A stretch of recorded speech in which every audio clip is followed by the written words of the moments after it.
Hello students, welcome to सक्षम academy online coaching. आज मैं ये वीडियो SY सेमिस्टर 4 के यूनिट कॉस्टिंग का ये मेरा थर्ड वीडियो है।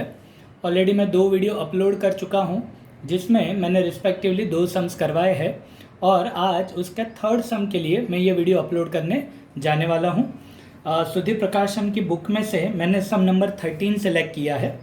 अगर आपके पास बुक नहीं है तो आप ये क्वेश्चन का स्क्रीनशॉट ले सकते हो। क्वेश्चन में एडजस्टमेंट नंबर 3 में आपको थोड़ा रेक्टिफिकेशन भी मिलेगा क्योंकि आंसर के हिसाब से ये सेंटेंस साइट हो रहा है। ठीक है, तो ये मैंने रेक्टिफाई भी किया है। अगर आपकी बुक में रेक्टिफाई नहीं किया हुआ है तो आप उसको रेक्टिफाई भी कर सकते हैं। ठीक है, मैं सम भी पढ़ रहा हूँ और इन बिटवीन आप स्क्रीनशॉट भी ले लीजिएगा। X Limited is manufacturing machines and the following details are furnished in respect of 200 machines manufactured during the year 2011। तो 2011 का डेटा दिया हुआ है। अब बच्चों ये सब मैंने क्यों सिलेक्ट किया है, तो मैंने प्रीवियस के 2 वीडियो में सारे एक्सपेंसेस फिक्स्ड और वेरिएबल में डिस्ट्रीब्यूट किए थे और फिक्स्ड और वेरिएबल के हिसाब से मैंने पूरा कंसेप्ट और पूरा सम समझाया था। अगर आप ये सम ध्यान से पढ़ोगे तो कहीं पे भी फिक्स्ड या वेरिएबल ऐसा नहीं लिखा है। जैसे मटेरियल है, वेजेस है, एक्सपेंस है। मैन्युफैक्चरिंग एक्सपेंस, मैन्युफैक्चरिंग एक्सपेंस का मतलब ही फैक्ट्री एक्सपेंस होता है। फिर एडमिन एक्सपेंस, एडमिन एक्सपेंस का मतलब ही ऑफिस एक्सपेंस होता है। ठीक है, उसके बाद दिया हुआ है सेलिंग एक्सपेंस और उसके बाद लास्ट में दिया हुआ है आपको सेल्स। ठीक है, तो ये 2011 का डेटा है, पर कहीं पे भी आपको फिक्स्ड या वेरिएबल ऐसा कुछ भी मेंशन नहीं है। तो 2011 का है और 2012 का ये पूरा पैराग्राफ है, वो बाद में पढ़ते हैं। तो पहले 2011 का हम जो डेटा प्रिपेयर करने जा रहे हैं वो 200 मशीन्स के लिए है। तो देखो बच्चों, फॉर्मेट तो यही का यही है। मटेरियल, वेजेस, डायरेक्ट एक्सपेंस सबको मिला के जो आंसर आएगा उसे कहेंगे हम प्राइम कॉस्ट। उसमें ऐड कीजिए फैक्ट्री ओवरहेड, तो जो आंसर आएगा वो हो जाएगा फैक्ट्री कॉस्ट। पर आप ध्यान से पढ़ो, मैंने फैक्ट्री ओवरहेड में 2 पार्ट जो प्रीवियस 2 वीडियो में आपको दिखाई दिए होंगे फिक्स्ड और वेरिएबल, वो मैंने नहीं किए है। क्यों? क्योंकि मैंने सम पढ़ा, मुझे पता चला कि इसमें कोई फिक्स वेरिएबल का सेपरेशन नहीं है, इसीलिए सिर्फ क्या लिखा है फैक्ट्री ओवरहेड। तो जो आंसर आया फैक्ट्री कॉस्ट। ऑफिस ओवरहेड, तो आंसर आया कॉस्ट ऑफ प्रोडक्शन, उसमें ओपनिंग क्लोजिंग स्टॉक, आंसर आएगा cost of sales. Sales overhead, sales overhead में भी बच्चों ध्यान से पढ़ो, मैंने फिक्स वेरिएबल सेपरेट नहीं किया है। टोटल कॉस्ट, प्रॉफिट और लास्ट में सेल्स। तो ये सम नंबर 13 में सॉल्व करवा रहा हूँ, जिसमें पहला साल है 2011, जिसमें प्रोडक्शन और सेल्स 200 यूनिट का है। 200 मशीन्स बोलो, 200 यूनिट बोलो, सबका मतलब सेम ही निकलता है। तो पहला टेबल जो बनेगा वो 200 मशीन्स के लिए बनेगा। तो मटेरियल आपको दिया हुआ है 1,80,000, फिर वेजेस दिया हुआ है आपको 2 लाख। ठीक है, डायरेक्ट एक्सपेंस दिया हुआ है 70,000। तो ये आपको अमाउंट दी हुई है। अगर आपको पर यूनिट ढूंढना है तो आपको क्या करना पड़ेगा, 200 यूनिट से डिवाइड करना पड़ेगा। तो 1,80,000 डिवाइडेड बाई 200 करोगे तो 900 आएगा। 2 लाख डिवाइडेड बाई 200 करोगे तो 1000 आएगा और 70,000 डिवाइडेड बाई 200 करोगे तो 350 आएगा। तो यहाँ तक का जो आंसर आया उसे कहते हैं प्राइम कॉस्ट 4,50,000 और पर यूनिट का आ रहा है 2250। यहाँ तक का जो आंसर है उसे कहते हैं प्राइम कॉस्ट। फैक्ट्री ओवरहेड मतलब मैन्युफैक्चरिंग एक्सपेंसेस बोलो, वर्क्स एक्सपेंसेस बोलो, फैक्ट्री ओवरहेड बोलो। ठीक है, सबका मतलब एक ही होता है फैक्ट्री ओवरहेड। जो दिए हुए हैं 1,50,000, 1,50,000। अगर पर यूनिट ढूंढना है तो डिवाइडेड बाई 200 करो तो 750 आएगा। तो फैक्ट्री कॉस्ट आएगा 3,000 और ये आएगा 6 लाख। 3,000 और 6 लाख।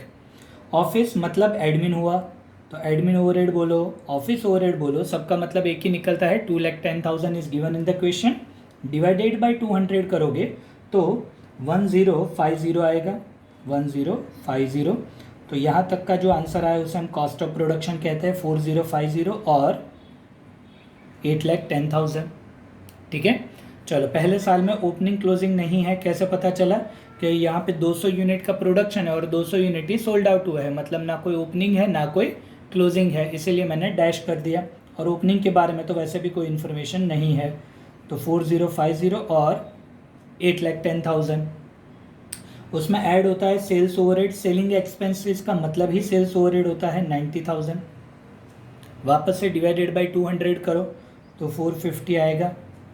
तो टोटल कॉस्ट आया 4500 और 9 लाख, 4500 और 9 लाख, और सेल्स क्वेश्चन में दिया हुआ है 12 लाख, डिवाइडेड बाई 200 करो तो ये आएगा 6000।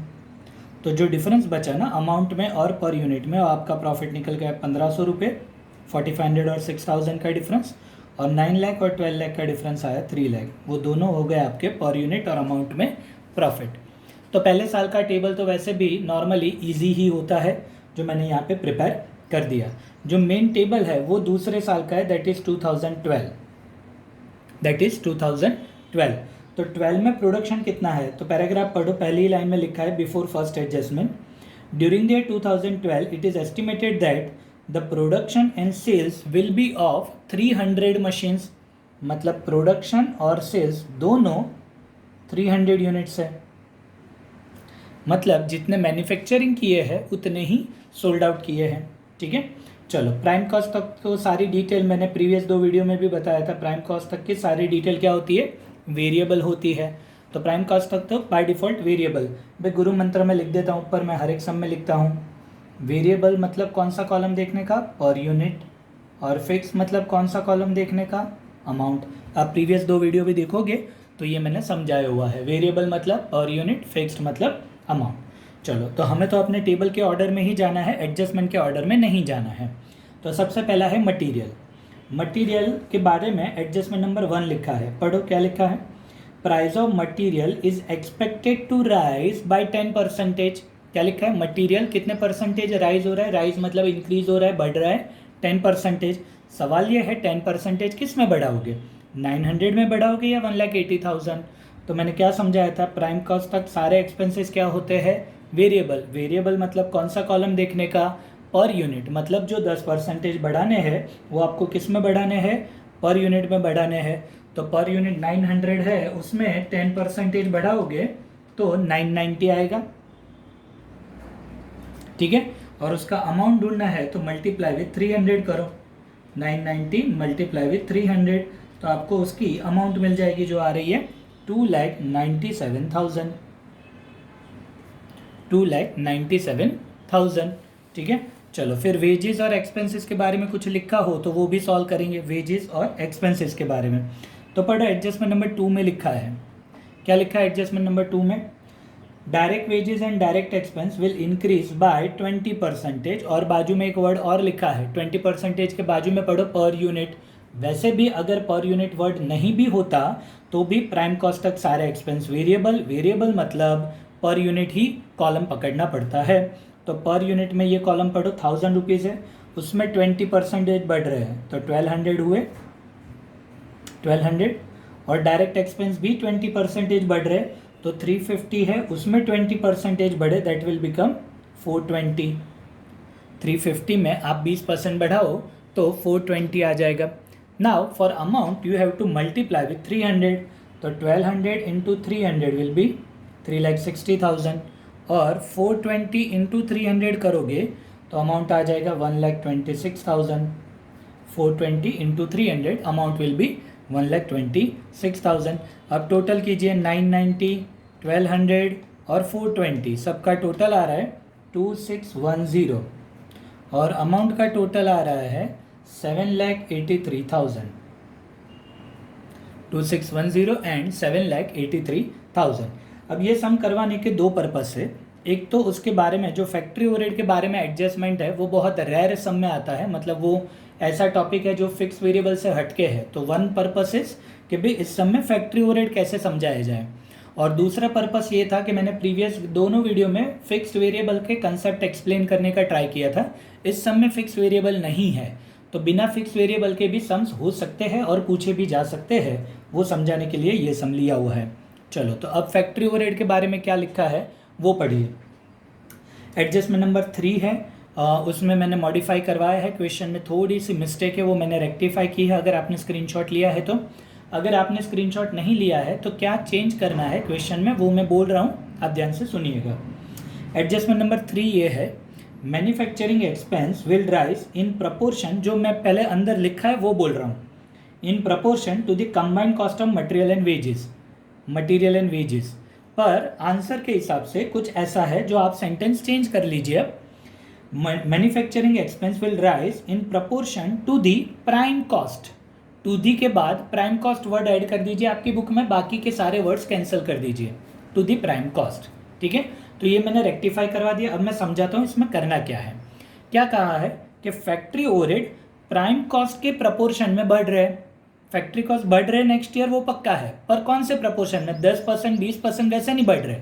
क्या बोला है? जितना प्राइम कॉस्ट बढ़ा उतना फैक्ट्री ओवरहेड बढ़ा, in the proportion of prime cost. तो देखो प्रीवियस ईयर का प्राइम कॉस्ट कितना था? 2250। इस बार बढ़ा तो है, कितना हो गया है? 2610। तो आपको कौन से एक्सपेंसेस के लिए ये एडजस्टमेंट दिया हुआ है? फैक्ट्री ओवरहेड के बारे में। तो फैक्ट्री ओवरहेड लास्ट ईयर कितना था? 750। तो मैं देखो ब्रैकेट में एक्सप्लेन कर रहा हूँ कि लास्ट ईयर अगर प्राइम कॉस्ट 2250 था तो फैक्ट्री ओवरहेड 750 था। जो लास्ट ईयर का डेटा है वही मैंने लिखा वापस से। लास्ट ईयर प्राइम कॉस्ट 2250 था तो फैक्ट्री ओवरहेड 750 था। तो इस बार प्राइम कॉस्ट कितना है? 2610 is to how much? 2610 is to how much? मैंने भी क्यों ऐसा ही लिखा? 2250 क्यों लिखा?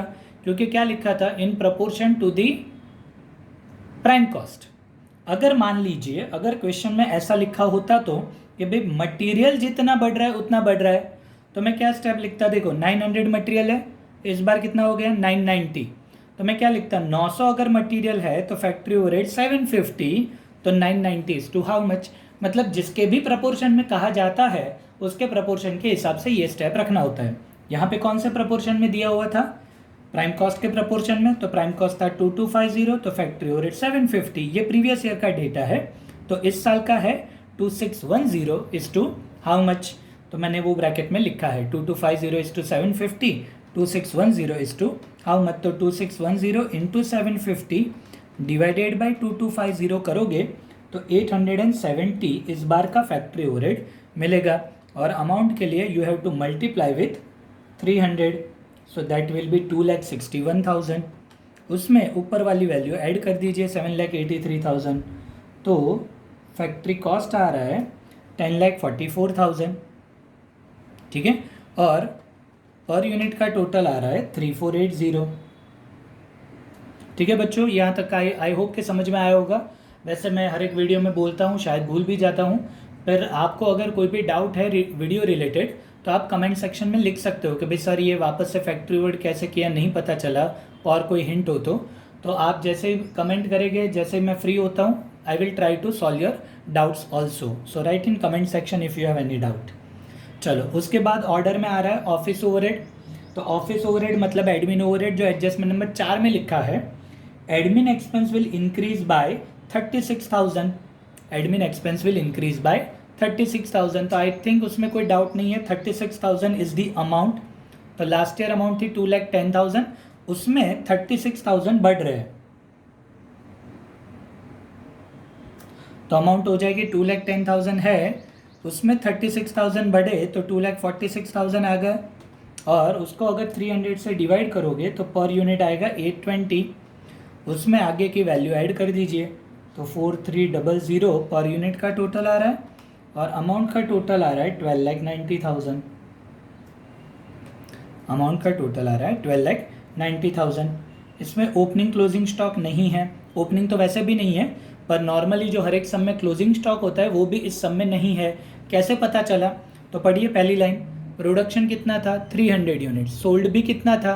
300 यूनिट्स। मतलब जितना प्रोड्यूस किया है उतना ही सोल्ड आउट हो चुका है, मतलब गोडाउन में कोई स्टॉक बचा नहीं है, इसीलिए क्लोजिंग स्टॉक में डैश किया है। तो वही की वही वैल्यू रिपीट होगी 4300 और 12,90,000। चलो सेल्स ओवरहेड के बारे में क्लियरली एक एडजस्टमेंट लिखा है, एडजस्टमेंट नंबर 5। एडजस्टमेंट नंबर 5 में ऐसा लिखा है, selling expense will increase bye 50 पर मशीन, 50 पर यूनिट। क्लियरली लिखा है, 50 पर मशीन बोलो, 50 पर यूनिट बोलो, all have the same meaning. तो लास्ट ईयर पर यूनिट था 450, 50 रुपये बढ़ रहा है, तो अब हो जाएगा 450 plus 50, 500 multiply with 300, so amount will be 1,50,000। 500 multiply with 300, amount will be 1,50,000। तो ऐड कीजिए, 4,800 आ रहा है, और इसमें 150 ऐड होके आ रहा है 14,40,000। 14,40,000। ठीक है, अब बचा सिर्फ प्रॉफिट के बारे में वही कॉमन एडजस्टमेंट है जो मेजॉरिटी सम्स में होता है, उसी का लास्ट लाइन पढ़िए क्वेश्चन का। क्या लिखा है? Should be sold so as to earn the same rate of profit, maintain the rate of profit, same rate of profit, ऐसा कोई भी वर्ड आए तो मैं प्रीवियस वीडियोस में भी एक्सप्लेन कर चुका हूँ, मैं वापस से एक्सप्लेन कर देता हूँ। प्रीवियस ईयर की कॉस्ट पढ़ो 4500 थी और प्रीवियस ईयर का प्रॉफिट था 1500। यहाँ पे बच्चों सेम रेट ऑफ प्रॉफिट बोला है, सेम अमाउंट ऑफ प्रॉफिट नहीं बोला है। ठीक है, तो मैं रेट के बदले आपको शॉर्टकट सिखा रहा हूँ कि अगर टोटल कॉस्ट 4500 है तो प्रीवियस ईयर का प्रॉफिट था 1500, पर इस बार तो कॉस्ट बढ़ी ना, कितना हो गया 4800। तो आपको क्या स्टेप करना है, प्रीवियस वीडियोस में भी ये दिखाई देगा कि कॉस्ट अगर 4500 थी तो प्रॉफिट था 1500, कॉस्ट अगर 4500 थी तो प्रॉफिट था 1500। तो इस बार कॉस्ट हो गई है 4800 इज टू हाउ मच, आप कैलसी पे सॉल्व करोगे 4800 इंटू 1500 डिवाइडेड बाई 4500, तो you will get 1600 multiply with 300 that is 4,80,000। उसको ऐड कर दीजिए तो यहाँ पे सेल्स आएगा 19,20,000 और इन दोनों का टोटल आएगा 6,400। तो ये बच्चों प्रॉफिट वाला स्टेप कब करने का, जब ऐसा लिखे same rate of profit, no change in rate of profit, maintain the same rate of profit, जब भी ऐसा वर्ड आए तब आप प्रॉफिट के बारे में ये स्टेप कर सकते हो कि कॉस्ट फिर प्रीवियस ईयर की 4500 तो प्रीवियस ईयर का प्रॉफिट था 1500, तो इस साल की कॉस्ट है 4800 इज टू हाउ मच। आप बोलोगे सर आपने पर यूनिट ही क्यों लिया, तो आप 9 लाख लेके भी कर सकते हो, 9 लाख के प्रॉफिट 3 लाख, तो इस साल की कॉस्ट कितनी है 14,40,000, देन यू विल गेट 4,80,000। ठीक है, so this is the sum I have selected in which there is no fixed और वेरिएबल कंसेप्ट, और ऐसे सम भी 14 मार्क्स के लिए पूछे जाते हैं। So it's a sum number 13 page number 124 in your Sudhir Prakashan textbook. So take a screenshot of it. ठीक है, I think it is clearly visible, so you can take a screenshot, and if you have any doubt you can ask me in a comment section, I will try to solve it. ठीक है, तो जब तक मैं ये next video कोई भी chapter का अपलोड करता हूँ, ठीक है, तब तक इसको रिफ़र कीजिए, इस वीडियो को लाइक कीजिए, शेयर कीजिए, सब्सक्राइब कीजिए, and till the next video take care.